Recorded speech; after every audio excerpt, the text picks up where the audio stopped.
Bismillahirrahmanirrahim. Assalamualaikum warahmatullahi wabarakatuh. Sahabat semuanya yang dimuliakan oleh Allah Subhanahu wa taala. Pada saat ini kita melanjutkan kajian kita pada kitab Fathul Qorib, masuk ke dalam bab Shahibul Jabair. Masih di dalam bab tayamum bagian terakhir.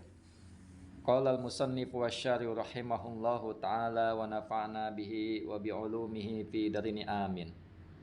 Bismillahirrahmanirrahim. Wa sahibul jabair. Dan adapun yang mengenakan jabair, sahibul jabair ini artinya adalah orang yang diperban, orang yang luka diperban. Jam'u jabiratin. Jabair, jam'u jabiratin, jamaknya dari lafadz jabirah. Jadi jabair ini jamak, mufradnya adalah jabirah, yaitu sejenis perban. Apa maksudnya? Bifathil jim, dengan dibaca fathah jim, jabirah. Jimnya dibaca jabirah. Wahia, adapun jabirah maksudnya akhsyabun, itu kayu, wa qasbun, dan tongkat, atau rotan, tusawwa, yang disamakan, wa tusyaddu, dan diikat, ala maudiil kasri, atas tempat yang luka atau yang patah, liyal tahima, supaya menempel, merapat, apa maudiul kasri. Ya, jadi jabair atau jabirah ini adalah sejenis kayu atau tongkat yang dipasang, yang diikat atas tempat yang luka, yang patah dan sebagainya. Kita lanjut lagi. Wayamsahu 'alaiha, dan yamsahu, mengusap 'alaiha, atasnya jabirah. Jadi mengusap siapa orang 'alaiha, atasnya jabirah, bil ma'i, dengan air, in lam, jika tidak, yumkinuhu, jika tidak memungkinkan hu, pada orang, naz'uha, apa mencabutnya jabirah, li khaufi dororin, karena takut bahaya, mimma sabaq, dari perkara sabaq yang berlalu, apa ma. Jadi jabirah hukum bersuci, tayamum atau berwudu dan sebagainya memakai jabirah, yaitu mengusap atasnya jabirah dengan air apabila tidak memungkinkan untuk mencabut atau melepaskan jabirah karena takut bahaya. Jadi boleh kita memakai jabirah, dielap atau diusap di atasnya jabirah bila tidak memungkinkan untuk mencabutnya karena takut bahaya. Wayatayammamu. Di sini wayatayammamu ketentuannya adalah ia bertayamum. Shahibul jabair, siapa yang memakai perban atau memakai tadi alat kayu dan sebagainya. Wayatayammamu shahibul jabair, dan bertayamum siapa shahibul jabair, fi wajhihi, di wajahnya, wayadaihi, dan di kedua tangannya, kama sabak, sebagaimana ma sabak, yang terdahulu apa ma. Jadi selain dia menempelkan jabirah di anggota badannya tatkala dia berudu, boleh saja dia tidak mencabutnya karena takut bahaya, namun dia bertayamum pada muka dan tangannya sebagai pengganti yang tidak terkena air, sebagai pengganti anggota yang tertutup dengan jabirah. Wa yusalli, dan salat siapa orang, wala i'adata alaihi, dan tidak mengulang, alaihi, atasnya orang, in kana, apabila ada siapa orang, wado'aha, itu apabila ada siapa orang, wado'aha, meletakkannya jabirah atau jabair, ala tuhrin, atas suci.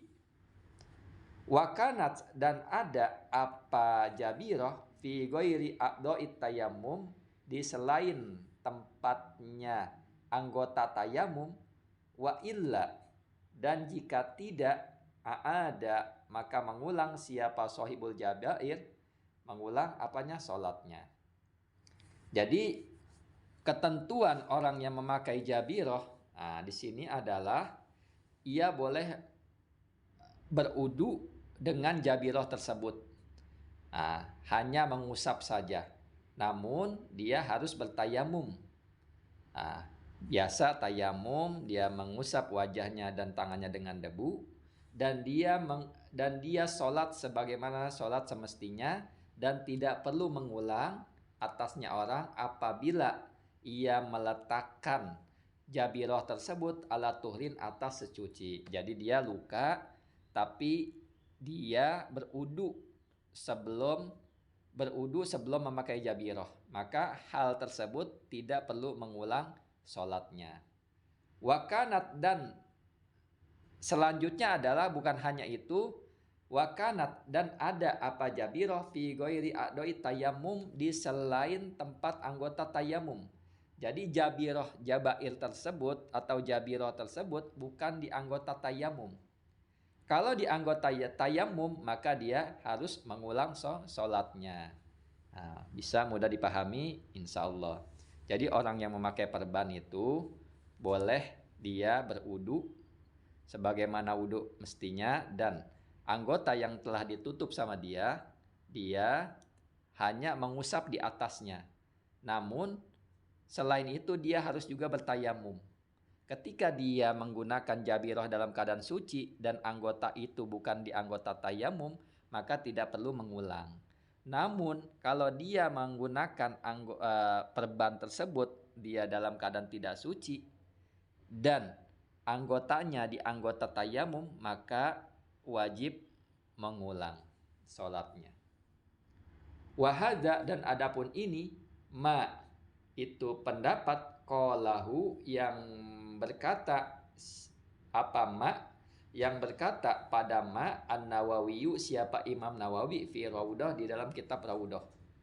Jadi pendapat ini telah diutarakan oleh Imam Nawawi di dalam kitabnya Raudah. Lakinnahu tetapi Imam Nawawi qala berkata ianya Imam Nawawi fil Majmu'i di dalam kitab Majmu'nya inna atlaqal jumhuri sesungguhnya kemutlakan jumhur para ulama yaqtadi itu menetapkan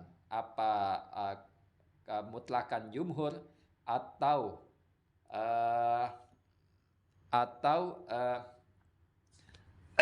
menetapkan atau memutuskan adamal farqi pada ketiadaan perbedaan.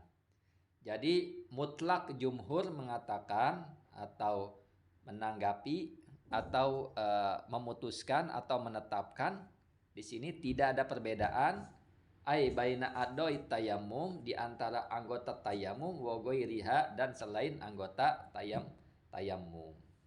Jadi di dalam kitab Raudah Imam Nawawi mengatakan dia harus mengulang kalau di anggota tayamum. Namun kemutlakan jumhur ulama yang tadi itu menetapkan atau memutuskan pada ketidakadaan perbedaan di antara anggota tayamum dan selain anggota tayamum. Wa yushtaratu dan disyaratkan fil jabirah di dalam jabirah alla ta'khuda. Disyaratkan apa? Alla ta'khuda, apa mengambil minas sahihi dari anggota yang sehat illa kecuali yaitu anggota labudda yang harus minhu dari yang sehat lil istimsaki untuk menahan. Jadi disyaratkan juga di dalam menggunakan jabirah atau di dalam jabirah tersebut tidak menjadikan atau tidak mengambil dari anggota yang sehat. kecuali memang anggota yang sehat tersebut untuk menahan yang sakit. Jadi ala kadarnya saja. Kalau kita luka di kaki atau di tangan, maka jangan banyak-banyak menutupinya sampai anggota yang sehat ditutupi semuanya. Maka hanya sekedar hanya untuk menahan saja anggota yang sehat tersebut. Wallasuku dan adapun lasuk, plester atau kain yang digunakan untuk menutup juga anggota yang sakit. Wal isobah atau perban. Wal marhamu atau salep, nah, obat luka bagian luar. Wanahuha dan selainnya ketiga itu. Alal jurhi atas luka kal jabiro sebagaimana jabiro. Jadi yang namanya lasuk, isobah, lasuk itu plester, lap, isobah perban, wal marham dan salep ya. Wanahwa dan selainnya juga selain ketiga ini. Alal jurhi atas luka kal jabiroh sebagaimana jabiroh yang telah disebutkan tadi. Jadi mau menempelnya yang ketiga ini adalah sebagaimana jabiroh, sama saja. Wayatayammamu dan bertayamum likulli faridotin untuk setiap faridoh yang fardu. Untuk setiap melakukan yang fardu wa manduratin dan setiap sesuatu yang dinadarkan. Jadi bertayamum siapa orang setiap yang fardu dan setiap yang dinadarkan. Fala yajma'u dan tidak mengumpulkan, ya kan, baina sholatai fardin bitayamumin wahidin, di antara dua sholat fardu dengan tayamum yang satu. Jadi orang tersebut fala yajma'u tidak mengumpulkan siapa orang di antara dua sholat yang fardu dengan tayamum yang satu. Gak boleh tayamum dipakai dua sholat fardu atau sholat yang dinadarkan, gak boleh. Wala baina tawafaini dan tidak boleh juga di antara dua tawaf. Wala baina sholatin wa tawafin dan tidak boleh juga tayamum dipakai untuk sholat dan tawaf. Wala baina jum'atin wa khutbatiha dan tidak boleh juga tayamum dipakai untuk Jumat dan khutbahnya Jumat. Artinya sholat Jumat dan khutbah kan berdiri sendiri. Artinya Jumat sholat dia harus bertayamum satu dan khutbahnya dia harus bertayamum satu. Jadi tidak boleh satu sekaligus. Namun khutbahnya satu tayamum dan sholatnya satu tayamum. Walil mar'ati dan untuk perempuan idza tayammamat apabila bertayamum litamkinil halili untuk melayani suami, untuk mau bermain sama suami atau melayani suami. Antaf alahu adapun melakukan siapa perempuan hu pada tamkinil halil melayani suami miroron terus menerus berulang-ulang. Watajma'a dan mengumpulkan bainahu di antara tamkinil halil melayani suami wa bainas sholati dan di antara sholat bidzalikat tayamum dengan itu tayamum. Jadi di kitab-kitab yang lain ini menunjukkan atau melarang, tapi di kitab ini membolehkan. Ini hanya perbedaan para ulama. Maksudnya adalah pada perempuan. Perempuan kan biasanya kalau mau bersenggama disunahkan wudu. Namun tidak ada air. Tidak ada air dan dia tentunya bertayamum karena ingin bersenggama dalam keadaan suci. Untuk melayani suami dan ia lakukan terus-menerus dengan tayamum satu. Jadi untuk senggama 1, 2, 3 seandainya orang itu kuat maka tayamum cukup satu. Dan tentunya di sini juga dijelaskan boleh juga mengumpulkan di antara tayamum tersebut, di antara melayani suami atau dia bersenggama dengan suami, di antara sholat dengan satu tayamum. Nah ini di kitab Fathul Qorib ini diperbolehkan seandainya ada orang bermain nggak ada air sama sekali, dia bertayamum untuk memulai senggama. Terus setelah bersenggama 1, 2, 3 seandainya orang ini kuat dan ia ingin sholat maka tidak perlu bertayamum kembali. Namun di kitab-kitab yang lain maka dia tidak boleh harus bertayamum ketika disuruh memilih maka kita harus memilih yang aman saja untuk kita orang awam. Hendaknya kita tayamum untuk senggama, setelah senggama ingin melakukan sholat, maka hendaknya kita bertayamum kembali, itu yang lebih aman. Wa qauluhu, dan perkataannya musannif, wa yusalli bitayamumin wahidin, dan sholat siapa orang bitayamumin wahidin dengan tayamum yang satu. Masya'a minan nawafil, ya. Masya'a maka kehendak. Masya'a minan nawafil, masya'a sesuatu, masya'a yang menghendaki. Masya'a minan nawafil artinya wa yusalli bitayamumin wahidin, dan sholat siapa orang bitayamumin wahidin dengan tayamum satu. Masya'a minan nawafil terserah atau bebas. Masya'a ini ya sesuatu yang memang terserah dia, kehendak dia. Minan nawafil, nggak ada ketentuan dari sholat sunnah, maksudnya begitu.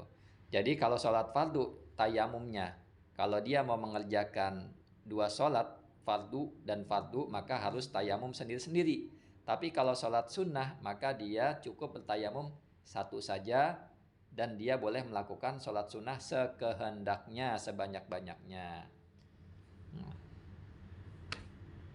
Itu saja yang dapat saya sampaikan. Kurang lebihnya mohon maaf. Saya akhiri. Wassalamualaikum warahmatullahi wabarakatuh.